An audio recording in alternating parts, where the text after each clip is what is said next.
एक गांव में दो कुत्ते रहते थे। दोनों आपस में गहरे मित्र थे, साथ साथ रहते और सोते थे। उनमें से एक कुत्ता काला था तो उसका नाम कालू था, और दूसरा कुत्ता लाल था, इसलिए उसका नाम लालू था। एक दिन दोनों कुत्तों ने तीर्थ यात्रा करने की सोची, किंतु वे रास्ता नहीं जानते थे।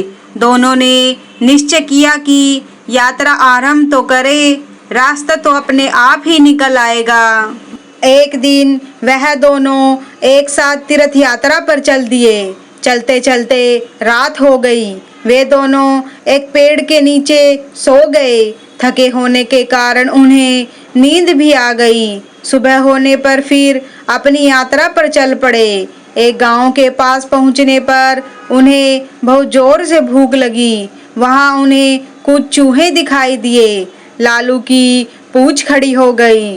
वह कालू से बोला, क्यों गंडक जी, आप फरमाए तो मैं इन चूहों की चटनी बना डालूं। कालू ने गर्दन हिलाकर कहा, नहीं भाई लालू जी, हम तीर्थ यात्रा पर निकले हैं और तीर्थ यात्रा में किसी की हत्या करना पाप होता है।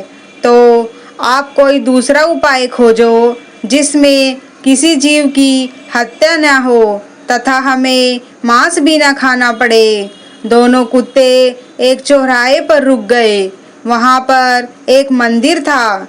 कुछ देर सुस्ताने के पश्चात दोनों ने फैसला किया कि अलग अलग दिशा की ओर चलना चाहिए, जिसको जो मिलेगा खा लेंगे। एक साथ चलते तो दोनों में से किसी का भी पेट नहीं भरता। दोनों कुत्ते अलग अलग दिशा में चल पड़े। चलने से पहले उन्होंने तय किया कि वह वापस आकर इसी स्थान पर मिलेंगे। लालू कुत्ता चलते चलते गांव में पहुंचा। गांव में एक ब्राह्मण रहता था। वह पूजा पाठ करके भोजन करने ही जा रहा था कि उसकी पत्नी ने उसके लिए थाल सजा कर रखा था। ब्राह्मण ने भोजन को भोग लगाया ही था कि लालू कुत्ते ने झट से उसकी थाली में मुंह डाल दिया तथा एक पूरी उठाकर वहां से भागा। ब्राह्मण ने कहा, हरे राम, और हाथ धोकर उठ गया। उसने अपनी पत्नी से कहा, बेचारे यह गंडक जी भी भूखे हैं, सो आप यह थाली इन्हें ही खिला दीजिए। ब्राह्मण की पत्नी गुस्से से बोली, आप यह क्या कर रहे हैं? इस गंडक जी को यह थाली आप ही कहिए ना, इसमें कितने चोखे चोखे पकवान हैं, खीर पूड़ियाँ, 2 तरह की सब्जी, अचार, दही। ब्राह्मण दया भाव से बोला, तुम ठीक कहती हो, पर यह भी भूखे होंगे।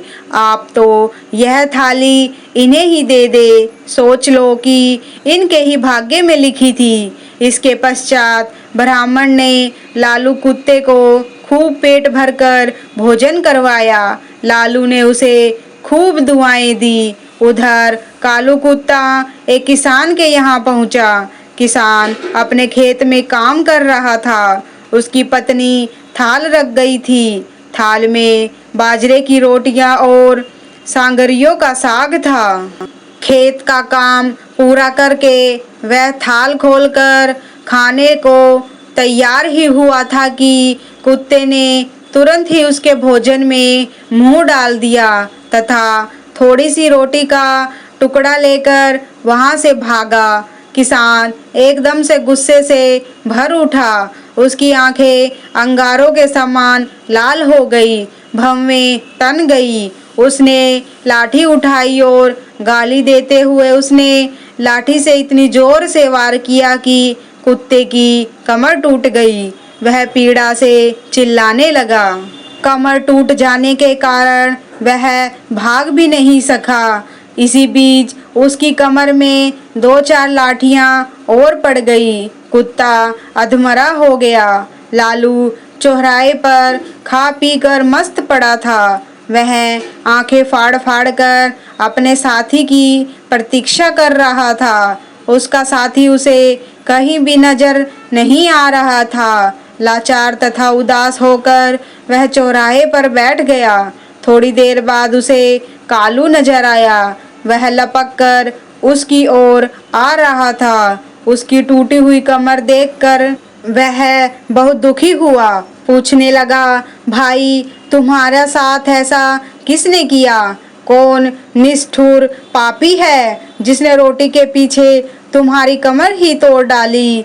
कालू की आंख भर आई। उसने पीड़ा से करहाते हुए सारी बात बताई। यह सुनकर वह क्रोध तथा दुख में डूबकर बोला, मैं उससे अपना बदला जरूर लूंगा। उस किसान को बताऊंगा कि खुद की कमर किस प्रकार टूटती है।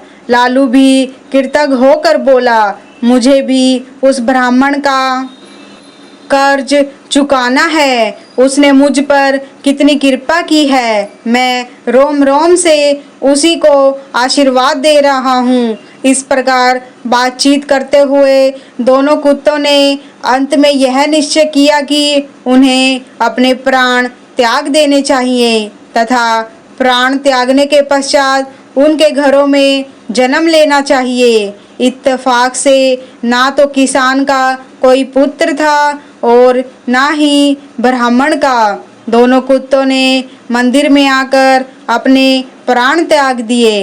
एक ही पल में दोनों की मृत्यु हो गई। कालू ने किसान के घर में जन्म लिया। किसान बहुत प्रसन्न हुआ, किंतु उसकी खुशी अगले ही पल विलुप्त हो गई। घर में इस पुत्र के पैदा होते ही उसका बैल मर गया। पत्नी अस्वस्थ रहने लगी। पहले जन्मदिन पर किसान के हरे भरे खेतों को जानवर चट कर गए। उधर ब्राह्मण के घर में भी बेटा पैदा हुआ। पुत्र के पैदा होते ही राज दरबार में ब्राह्मण की पदवी ऊंची हो गई। ब्राह्मण ने राजा को एक युद्ध में जीत की बात बताई। राजा युद्ध जीत गया। इससे प्रसन्न होकर ब्राह्मण को राज पंडित नियुक्त कर दिया गया। उसे एक महल तथा अपार धन भेंट किया गया। जैसे जैसे ब्राह्मण का बेटा बड़ा होता गया वैसे वैसे वह भी बाप के समान ही तेजस्वी निकलता गया। उसने छोटी सी उम्र में सारे शास्त्रों का अध्ययन कर लिया। वह बड़े बड़े पंडितों को शास्त्रों में हरा देता। इससे ब्राह्मण की कीर्ति में चार चांद लग गए और वह किसान का बेटा बदकारी निकला। वह बात बात पर अपने पिता को डांटता था, उसे गालियां बकता था और वह जुआ खेलकर बचे कुचे धन को भी उजाड़ने लगा। अब किसान बहुत ही दुखी रहने लगा। तो दोस्तों, जैसा कर्म होता है वैसा ही फल मिलता है। तो दोस्तों, कैसी लगी आपको आज की कहानी? आशा करते हैं कहानी को ज़रूर पसंद करेंगे। धन्यवाद।